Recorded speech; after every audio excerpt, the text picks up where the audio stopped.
Pessoal, o Bolsonaro acabou de fazer o discurso dele na Conferência do Meio Ambiente, uma vergonha como já se esperava, porque ele acha que as lideranças dos outros países são burras, que não sabem o que está acontecendo no Brasil, qual que é a política dele. Então, basicamente, ele disse que o Brasil cumpre todas as regras de manejo do meio ambiente e pediu dinheiro. O tempo todo falando em mercado de crédito de carbono. O Brasil, no governo dele, abandonou o Fundo Amazônia, que era bilhões de reais que o Fundo Soberano da Noruega mandava para projetos de desenvolvimento sustentável na Amazônia. Ele simplesmente abandonou, largou esse dinheiro de lado. Eu vou colocar um vídeo aqui que mostra o Bolsonaro na campanha, chamando de xiita qualquer defesa do meio ambiente. E para quem não entendeu, xiita, ele quer dizer que seria radical. Então o Bolsonaro no governo só está cumprindo a agenda que ele prometeu na campanha. Não podemos continuar admitindo uma fiscalização xiita por parte do ICMBio e do IBAMA. Essa forma xiita, como acontece, não vou admitir mais IBAMA sair multando a torta direito por aí, bem como o ICMBio. Uma fiscalização xiita, forma xiita.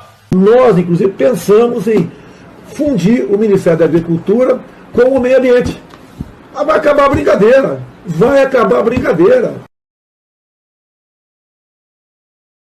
Valorizando efetivamente a floresta e a biodiversidade.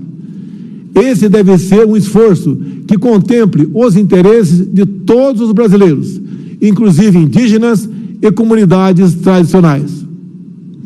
Diante da magnitude dos obstáculos, inclusive financeiros, é fundamental poder contar com a contribuição de países, empresas, entidades e pessoas dispostas a atuar de maneira imediata, real e construtiva na solução desses problemas.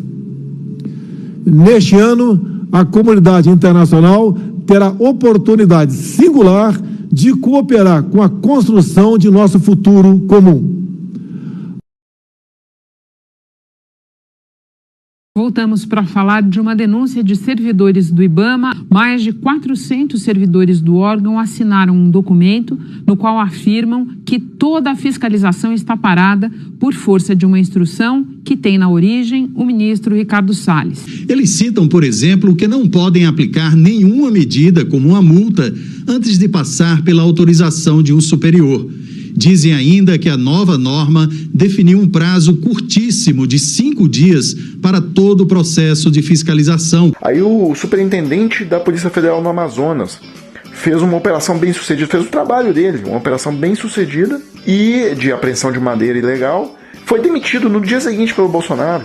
Doutor Saraiva, o senhor quer que o Supremo Tribunal Federal apure se houve crime por parte do ministro do Meio Ambiente. O senhor entende que o ministro do Ambiente, que é aquele que deveria combater o desmatamento, de alguma forma se alia ao criminoso, né? Se alia quem faz o desmatamento, o desmatador que está extraindo aí uma madeira que seria ilegal? Quando nós recebemos aquele material que foi apresentado a pedido do ministro por aquelas pessoas que estão extraindo madeira na área, nos deparamos com uma situação absolutamente bizarra. Eu cheguei a pensar como estão apresentando esses documentos aqui, porque é a prova cabal da grilagem de terras, por exemplo. E aí comprovaram com absoluta se havia algum risco de dúvida, deixou de existir.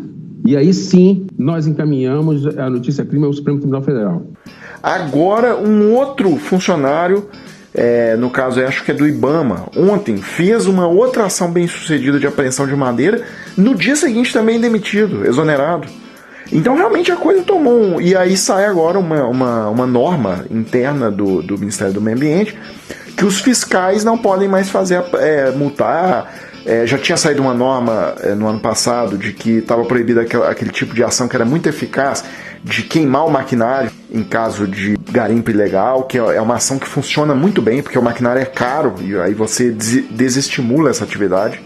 A carta divulgada hoje coincidiu com a ordem para exonerar o chefe do IBAMA em Paranaguá, no Paraná. A TV Globo apurou que Antônio Fabrício Vieira recebeu um telefonema avisando que será exonerado do cargo com pedido de urgência do ministro do Meio Ambiente, Ricardo Salles, sem mais explicações. A unidade que Antônio Fabrício Vieira chefiava fiscalizou 100% das cargas de madeira que passaram pelo porto de Paranaguá. A assessoria do IBAMA respondeu que não há nenhuma relação entre a decisão de substituição e qualquer operação do Instituto. Renata. Simplesmente não vai ter fiscalização, é impossível. O próprio sistema, em prática hoje, ele impossibilita a execução dessa instrução normativa e não tem garantia nenhuma de que o superior hierárquico vai convalidar aquele relatório, né, já que a gente não pode chamar nem de multa propriamente dita.